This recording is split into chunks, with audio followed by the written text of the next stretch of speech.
Alright, so gonna be doing my beginner guide, how to progress fast early game, so that you can get to your max level, race, Shikai, Bankai, whatever, as fast as possible. So the first thing you're gonna do, you're gonna die to an NPC hollow. You won't be able to see these, but you'll be able to see their names if you get close to them. So just let one of those kill you.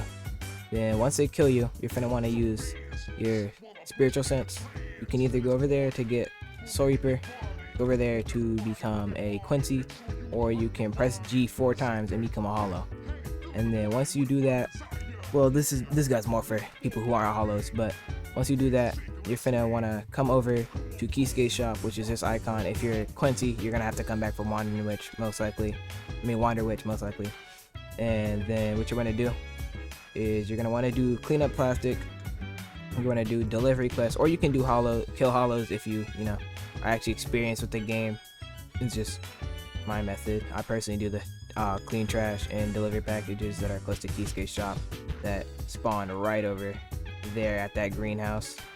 Then once you get $50, you want to go to the gym, train your strength, your vitality, your Ryatsu, your agility, your spirit, whatever you're going.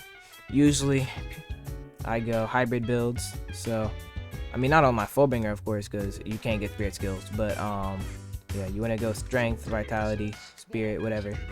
And then once you do that, you're finna be able to limit break. For your limit break, you can talk to Ippo's trainer inside of the gym. You can talk to Ippo himself. You can talk to what's the name over there, the NPC in that building. You can talk to Keysuke. I've already explained this before in one of my other videos. Or you can do things like time gates and invasions, which both give a lot. You can kill NPCs, which gives way less. But yeah, that's for your first limit break. Now from there on, grinding your like stats and levels. You're finna want to go to the gym to get 3 stars on whatever stat you're trying to strain. Then you attune yourself to it at this guy. Once you attune yourself, get a quest like kill a Minos, slay an Ajuchas, stuff like that. And then you should get like at least 30 levels in said stat if you can actually complete the quest. It usually gives you a lot. And that's one of the fastest ways to get your stats up outside of time gates. Time gates, what you do, it's PvP. You go inside, you fight other players, and then after it ends, regardless of if you win or lose, you get stats. You can pick a stat to increase. It also benefits from the 3 stars as well, and winning gives you more stats, of course, because you're winning. But time gates are good to do regardless of if you think you can win or not, because you still get rewards either way. You just get less if you lose. And then yeah, from there, money grinding, of course, fastest way is a Soul Reaper. If you're a Soul Reaper, you can farm the Rogue Shinigami. They drop their medals, which give you 45 yen each, and it's not that hard to kill them. You literally have to kill them for your Shikai, so like I'm not sure what to tell you. If you can't kill them, sucks to suck. If you're a Quincy, you're gonna want to do bounties, quests, invasions, because invasions give you like 100 each. Same thing for Arankars. You're gonna do well, invasion specifically, because you can't do bounties as an Arankar. Pretty simple for money grinding. I'd say personally, once you hit level 15, you're finna want to start doing invasions if you're Quincy, because bounties take too long sometimes. I mean, sometimes you can actually get them done, but most of the time, invasions are just faster. You can do any of the invasions; they count. And then Soul Reapers, you wanna just fight your Shikai. You gotta do the orb mini game, then you gotta kill a Rogue Shinigami, do the orb mini game again, and then you usually can fight it. Once you with fighting it, I don't really have any tips other than like some Keto skills are really good against your Shikai, like Heian. You can wall combo your Shikai with it, and it does a lot of damage to it because of the burn. As long as you can keep it burning. If it stops burning, then you kind of lose most of the effectiveness of that skill.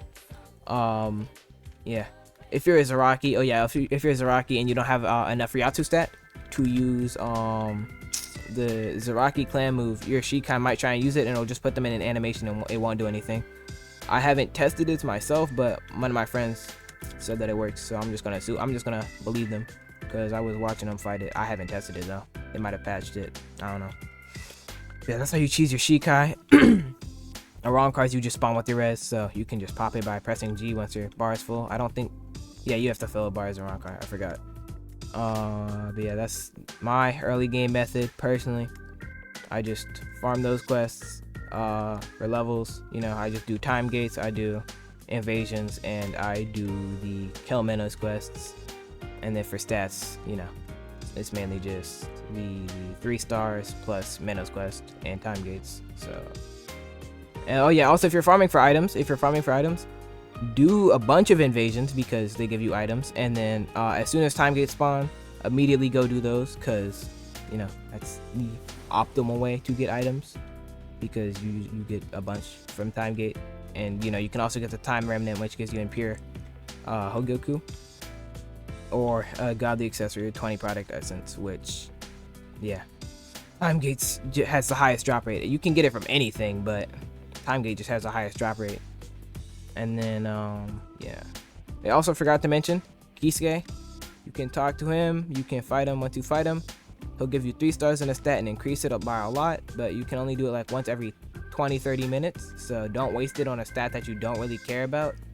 And then, you know, if you're gonna increase that stat and get the 3 stars on it, you might as well go train that stat as much as you as much as you want before swapping to training something else, because if you train something else, you lose those 3 stars and they don't get put on the other stat that you're training.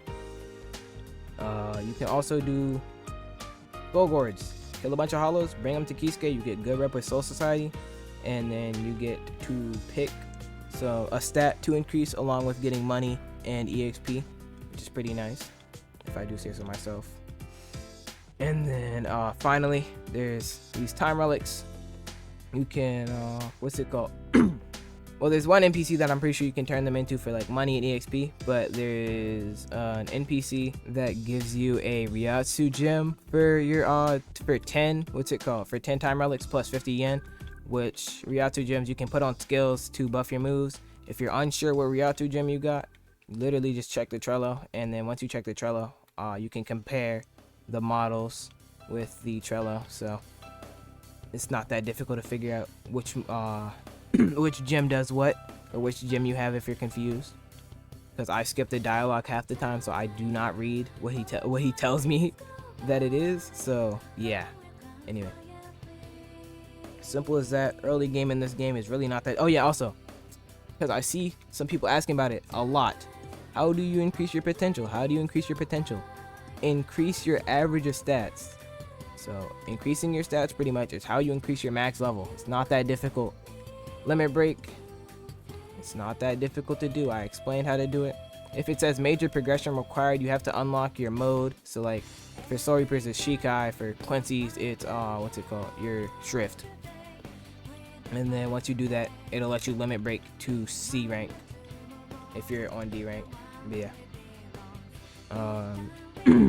I'm pretty sure that's just about it for early game. Oh yeah, if you want to, just in case you didn't know how to go to Hueco Mundo, you can talk to this guy. He can open a portal to Hueco Mundo or Minos Force for you. Kisuke can open a portal to Soul Society for you. The only place that you can't get to without an incursion is Wandenrich. You have to beat the incursion, then Schlatten will spawn, and you can just use it to get to Wandenrich extremely easily. I don't know why you'd want to go, because the Quincy guards kind of just camp in front of the spawn, and you just get spawn killed over and over again until you can get out of Wanden. So yeah, don't go to Wanden. Yeah, that's it for my method on your early game. There's some basic info on the game as well. But yeah, plain and simple, go grind. Like low key, if you're not grinding Peroxide, I'm not sure what you're doing. Peroxide is extremely fun.